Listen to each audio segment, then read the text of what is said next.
आंदोलनाच्या मंचावर पंतप्रधान नरेंद्र मोदींचा पुतळा आणि आंदोलन भारतीय जनता पक्षाच्याच आमदाराविरोधात। सगळ्यांनाच प्रश्न पडला असेल की हा नेमका काय प्रकार आहे। तर पुण्यातल्या घोले रस्त्यावरती घोले रोड क्षेत्रीय कार्यालयाच्या बाहेर हे आंदोलन सुरू आहे आणि हे आंदोलन सुरू आहे शिवाजीनगर मतदारसंघाच्या आमदारांच्या विरोधामध्ये। आपल्यासोबत मोदी भक्त म्हणून पुण्यामध्ये परिचित असलेले, ज्यांनी नरेंद्र मोदी पंतप्रधान झाल्यानंतर त्यांचं मंदिर देखील औंधमध्ये उभारलं होतं, ते मयूर मुंडे आहेत, जे खरं तर भारतीय जनता पक्षाचे कार्यकर्ते आहेत की होते आता असा प्रश्न उपस्थित होतो। कारण हा काय प्रकार आहे? कारण केई समोर ठेवली आहे, खाऊन पिऊन आंदोलन, हा नेमका काय प्रकार आहे सांगा। या कार्यक्षेत्रातील नगरसेवक आणि या शिवाजीनगर मतदारसंघातले आमदार यांना जो मिळणारा जो निधी असतो तो निधी यांनी परस्पर विकलेला आहे। हा निधी त्यांनी प्रभाग 14चा निधी, जो प्रभाग 14च्या नगर लोकांसाठी आलेला होता, तो या लोकांचे कामं करण्यासाठी आलेला होता, तो निधी 16 नंबरच्या प्रभागामध्ये विकलेला आहे। आता हा निधी विकल्यानंतर यांनी तर हे पैसे खाऊन पिऊन बसलेले आहेत, म्हणूनच मी माझं आंदोलन करताना खाऊन पिऊन आंदोलन केलेलं आहे। काय तुमच्याकडे पुरावे आहेत? तुम्ही आरोप गंभीर करतात। माझ्याकडे सर्व पुरावे आहेत। माझ्याकडे सर्व नगरविकासचे जे ठराव आहेत, ज्या ठरावामध्ये त्यांनी म्हणले की सदर निधी हा ट्रान्सफर केलेला आहे। तुम्हाला दिसेल बघा नाव वरती, याच्यावर नाव आहे, त्याच्यावर सर्व विषय, माननीय नगरसेवक कुठल्या प्रभागातनं कुठल्या प्रभागात गेला आहे, 14D मधनं हा निधी गेलेला आहे। हा निधी करोडो रुपयाचा निधी आहे। या सर्व निधीचे मी पुरावे आज तुम्हाला दाखवत आहे। किती निधी, एकूण किती निधी आहे?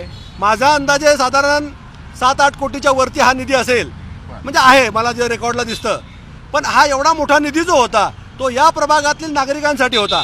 यांनी त्यांच्यावर विश्वास ठेवला होता, तो विश्वास ठेवला होता केवळ मोदींजींमुळं।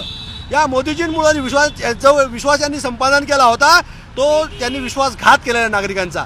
ज्या नागरिकांसाठी हा निधी वापरायला पाहिजे होता त्या लोकांचा निधी न वापरता यांनी हा निधी परस्पर विकलेला आहे। त्यामुळं माझा त्यांच्यावर आरोप आहे की हा निधी विकला का काय केलं याचं उत्तर त्यांनी दिलं पाहिजे। पण मला सांगा की तुम्ही भारतीय जनता पक्षाचे या विधानसभा मतदारसंघाचे मला वाटतं उपाध्यक्ष आहात की होत आहे, तुम्ही आता राजीनामा दिला आहे। हां, पण म्हणजे तुम्ही त्यांना थेटपणे, हा तुमच्या पक्षांतर्गत विषय होता, वरिष्ठांशी बोलू शकत होतात, मात्र हा काय प्रकारे आंदोलन हा करणे? मागच्या 10 वर्षापासनं या आधीचे जे आमदार होते माननीय विजयराव काळे यांच्या देखील विरोधामध्ये आम्ही आंदोलन केलेलं होतं। त्यांनी देखील आमच्यासारख्या कार्यकर्त्यावर अन्याय केला होता, परंतु ही अन्यायाची शृंखला संपलीच नाही। त्यानंतर माननीय सिद्धार्थजी शिरोळे हे आमदार झाले, यांनी देखील असाच अन्याय आमच्या सारख्या निष्ठावंत कार्यकर्त्यावरती केला। आणि मग हे करत असताना मी असं ठरवलं की माझ्याकडे गेली 10 वर्ष झाले कुठलंही पद नाही, पण माझ्याकडे जे पद आहे ते आहे सदस्य पदाचं। मी भारतीय जनता पक्षाचा राष्ट्रीय सदस्य आहे आणि मी त्या राष्ट्रीय सदस्याचा राजीनामा दिलेला आहे। मी राजीनामा देत असताना मी माझे कारण स्पष्ट केले। त्यांनी जो कार्यकर्त्याची प्रताडणा केलेली आहे, कार्यकर्त्यावरती जो अन्याय केलेला आहे, त्या अन्यायाला वाचा फोडण्याचं काम मी करतोय। खरं तर हा विषय मला माहिती नव्हता। हा विषय मी ज्यावेळेस आंदोलन केलं त्यावेळेस काही सामाजिक कार्यकर्त्यांनी RTIच्या माध्यमातून हा विषय उपस्थित केलेला होता। त्यांनी हा विषय माझ्यापर्यंत पोहोचवला आणि त्यांनी सांगितलं, भाऊ तुम्ही याच्यावरती आंदोलन घ्या। माझ्या पक्षाचे नेते, ज्यांच्यामुळे या देशामध्ये परिस्थिती बदललेली आहे, त्यांचा अजेंडा आहे भ्रष्टाचारमुक्त भारताचा आणि तोच मी राबवतोय। जर माझी काही चूक असेल तर पक्षाने मला सांगावं, पण मला भ्रष्टाचारमुक्त भारत करायचं आहे। या भ्रष्टाचारमुक्त भारताची सुरुवात माझ्या छत्रपती शिवाजीनगर मतदारसंघापासून करायची आहे आणि तेच मी काम प्रामाणिकपणे करतोय। पण या ठिकाणी तुम्ही हे आंदोलन करत असताना विधानसभा निवडणूक डोळ्यासमोर ठेवून तुम्ही आंदोलन करतात, अशा स्वरूपाची टीका किंवा आरोप देखील होऊ शकतो। कारण या विधानसभा मतदारसंघातून तुम्ही किंवा तुमचे हे कोणी निकटवर्तीय निवडणूक उमेदवारीसाठी इच्छुक आहेत आणि त्यासाठी म्हणून हा सगळा घाट घातला आहे असा। एक लक्षात ठेवा, मी गेली 10 वर्ष झाले माझ्याकडे कुठलंही पद नाही, त्यामुळं साहजिकच मी विधानसभेसाठी इच्छुक आहे। ह्याच बातम्या मुळात चुकीच्या आहेत। तुमचे नातेवाईक ॲडव्होकेट मुसळे आणि जे आहेत तुमचे, माझा कुठलाही व्यक्ती कोणीही काही तिकीट मागितलेलं नाही।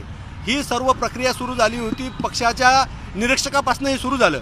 ज्या लोकांनी भारतीय जनता पक्षामध्ये मागच्या 2 महिन्यापूर्वी प्रवेश केला, जे इथं ठेकेदारी करतायत, अशा लोकांना तिथं वोटिंग करण्याचा अधिकार दिलाय आणि आमच्यासारख्या 20-25 वर्ष काम करणाऱ्या कार्यकर्त्याला मात्र तिथं दूर ठेवल्या गेलं। तेवढाच विषय होता, यापेक्षा हा विषय याच्यापेक्षा काही वेगळा नाही आहे। फक्त हा विषय मी नरेंद्र मोदीचा चाहता आहे म्हणून तुम्ही सर्व माध्यमांनी उचलून धरला, याखेरीज काही नाही। तर या आंदोलनाच्या निमित्तानं भारतीय जनता पक्षामधील पक्षांतर्गत खतखत देखील उफावून आलेली आपल्याला या ठिकाणी स्पष्टपणे दिसते. व्हिडिओ जर्नलिस्ट कांबळेसह अरुण मेहत्रे, झी 24 तास, पुणे.